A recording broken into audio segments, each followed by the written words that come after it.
Le dialogue sincère et inclusif reste la seule voie pour décrisper la situation politique en République démocratique du Congo. La participation de l'opposition armée et celle non armée à ce franc-parler entre les fils du terroir permettra de crever l'abcès pour enfin dissiper les malentendus, les frustrations internes et finalement se lever à l'unisson pour combattre et éradiquer l'agression rwandaise qui sévit dans la partie orientale du pays. La lecture est faite par le fédéral de l'Alliance pour le changement, M.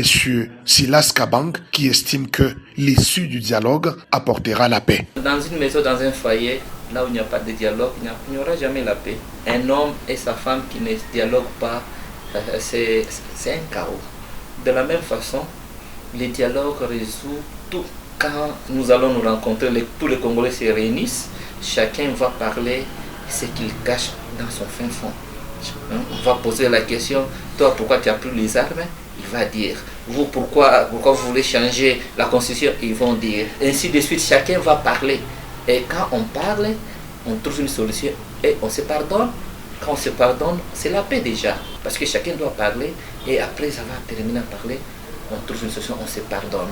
Toutes ces parties-là sont prêtes à aller au dialogue. Mais néanmoins, ils cherchent la sincérité de ces dialogues. L'engagement total de ce régime. Que ce régime confirme ça par écrit. Tous les opposants, armés et non armés, ils sont prêts à aller au dialogue.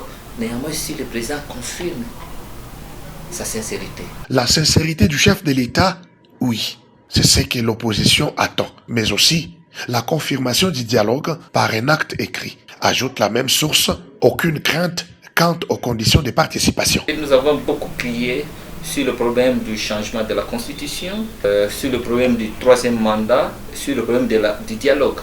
Alors nous avons vu que nous avons accédé à quelques demandes.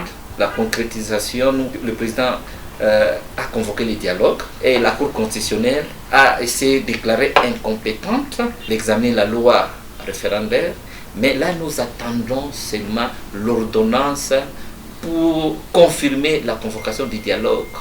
On a toujours demandé un dialogue inclusif. Alors si c'est un dialogue inclusif, on n'a pas peur de ces modalités. Silas Kabang, fédéral de l'Alliance pour le changement parti à Jean-Marc Kabonda, reste sur le qui-vive, attendant impatiemment l'ordonnance présidentielle convoquant les dits dialogues. Ainsi, les fils et filles de la République démocratique du Congo vont se parler à bâton rompu pour le bien de tous.